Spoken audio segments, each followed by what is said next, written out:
गुजरात में नवरात्रि की तैयारियां शुरू। अंतर्राष्ट्रीय गरबा डांसर अनुज मुदलियार ने बनाई अनोखी पगड़ी। अहमदाबाद के टर्बन मैन ने किया कमाल। ऑपरेशन सिंदूर की थीम पर बनाई 3.5 किलो की पगड़ी। अनोखी पगड़ी को बनाने के लिए पिछले 5 महीनों से कर रहे हैं कड़ी मेहनत। हर रोज पगड़ी बनाने में देते हैं 4 से 5 घंटे का वक्त। पगड़ी में लड़ाकू विमान, नारी शक्ति और प्रधानमंत्री नरेंद्र मोदी की तस्वीर। पगड़ी पर मोतियों और कच्छी वर्क बना रहा है उसे आकर्षक का केंद्र। इसे बनाने में सूती कपड़े, मोती आदि का किया गया है इस्तेमाल। गणेशोत्सव का 7वां दिन। मुंबई समेत देश भर में पूरे विधि विधान से हो रही गजानन की पूजा अर्चना। गणेशोत्सव के 7वें दिन लालबाग के राजा के वस्त्र पहने और खास श्रृंगार में नजर आए गणपति। परिवार की सुख शांति और समृद्धि की कामना करने उमड़ रहे हैं भक्त। मुंबई के लालबाग के राजा के दर्शन के लिए उमड़ा आस्था का सैलाब। सुबह से बड़ी संख्या में भक्त कर रहे हैं बप्पा के दर्शन। मुंबई के अंधेरी इलाके में मोगेश्वर सार्वजनिक गणेशोत्सव पंडाल में दिखी बप्पा की अलग छटा। खासकर बच्चों को लुभाने के लिए दीवारों पर उकेरे गए हैं कई चित्र। भोपाल में केंद्रीय मंत्री सिंधिया ने खजराना गणेश मंदिर में की पूजा अर्चना। बेटे भी साथ में रहे मौजूद। नागपुर के गणेश पंडाल में 51 फीट के भव्य गणेश जी विराजमान। गणेश पंडाल में ऑपरेशन सिंदूर का लगा गया भव्य पोस्टर। 51 फीट के बप्पा के दर्शन करने बड़ी संख्या में उमड़ रहे हैं भक्त। बप्पा के रूप की कर रहे हैं तारीफ। मुंबई के सेंटा क्रूज में 52 हाथ वाले 25 मुखी गणपति की स्थापना। केरल में स्थापित 25 मुखी गणपति मंदिर की थीम पर सजाया गया पंडाल। अरुणाचल के आदि समुदाय ने पूरे राज्य में मनाया अनोखा कृषि उत्सव सोलुंग। सांस्कृतिक कार्यक्रम का भी आयोजन।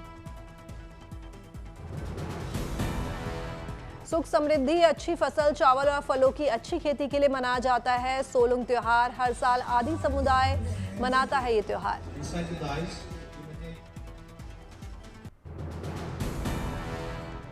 टेक्नोलॉजी हब बेंगलुरु में आज खुला एप्पल का नया रिटेल स्टोर। ये एप्पल का साउथ इंडिया में पहला ऑफिशियल स्टोर है। एप्पल स्टोर के बाहर दिखी लोगों की भारी भीड़। वेलकम टू बेंगलुरु के पोस्टर के साथ नजर आए लोग। एप्पल के प्रोडक्ट के लिए लोगों में दिखा जोश। स्टोर में भारी संख्या में मोबाइल और लैपटॉप खरीदने पहुंचे लोग। एप्पल हेबल को चलाने के लिए 70 ट्रेन कर्मचारी रहेंगे मौजूद जो भारत के 15 राज्यों से आए हैं। ये टीमें ग्राहकों को प्रोडक्ट दिखाने में करेंगी मदद। एप्पल का ये स्टोर पूरी तरह से रिन्यूएबल एनर्जी पर चलेगा और कार्बन न्यूट्रल ऑपरेशन के साथ पर्यावरण को नुकसान नहीं पहुंचाएगा।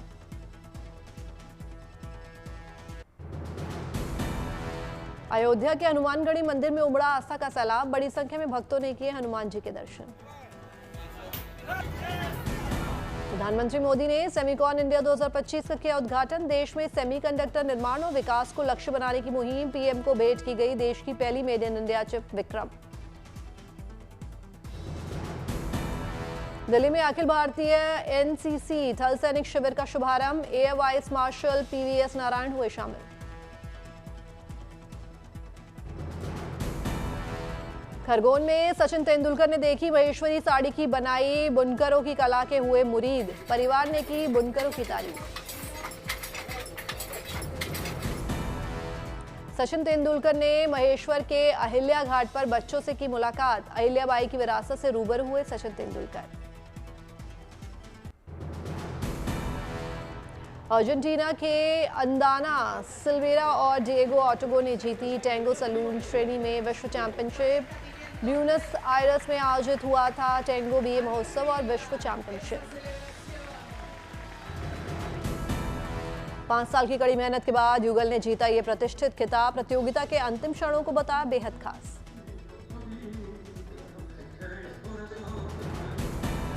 अवार्ड जीतने वाले अल्दाना सिल्वेरा और डिएगो ऑर्टेगा ने खिताब को बताया जीवन की सबसे बड़ी उपलब्धि। भावुक होकर किया खुशी का इजहार।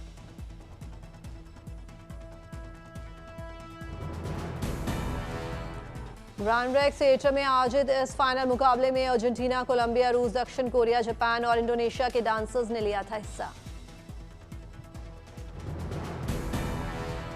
टैंगो बीए महोत्सव विश्व चैंपियनशिप दुनिया भर के दर्शकों के लिए बनी आकर्षण का केंद्र। आयोजकों के मुताबिक ये प्रतिस्पर्धा है भावनाओं और सांस्कृतिक विरासत का जश्न।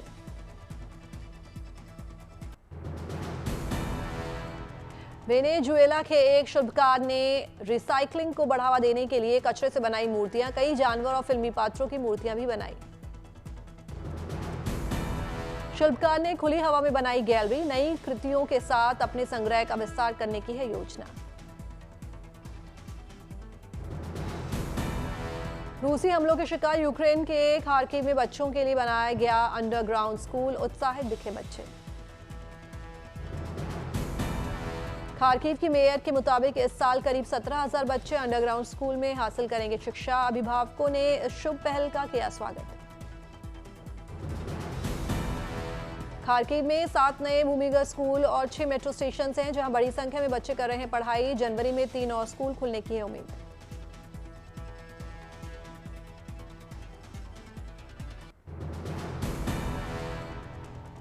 वियतनाम ने मनाया अपना 80वां स्वतंत्रता दिवस, सबसे बड़ी सैन्य परेड के साथ मनाया जश्न। हजारों की संख्या में लोग राजधानी हनोई की सड़कों पर उमड़े। ज्यादातर ने पहनी थी लाल शर्ट और वियतनामी झंडे थामे हुए थे, जो राष्ट्रवाद का एक सशक्त प्रदर्शन था। परेड में वियतनाम के सबसे उन्नत सैन्य उपकरणों का किया गया प्रदर्शन, जिसमें टैंक, मिसाइल, हेलीकॉप्टर और लड़ाकू विमानों की लंबी कतार देखने को मिली। समारोह में हजारों वियतनामी सैनिकों और चीन, रूस तथा अन्य देशों के सैन्य कर्मियों ने भाग लिया।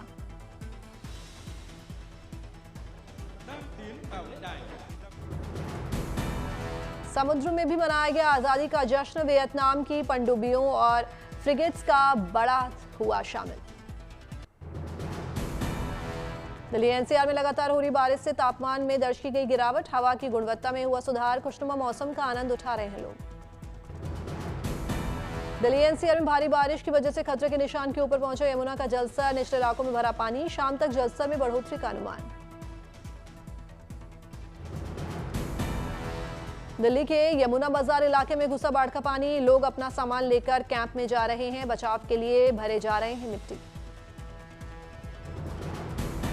प्रशासन ने निचले इलाकों में रहने वालों से सुरक्षित स्थानों पर शिफ्ट होने की अपील की। इलाके में बढ़ाई सतर्कता। यमुना में हथिनीकुंड बैराज से छोड़ा गया 2,10,000 क्यूसेक पानी। वजीराबाद बैराज और ओखला बैराज से भी छोड़ा गया पानी।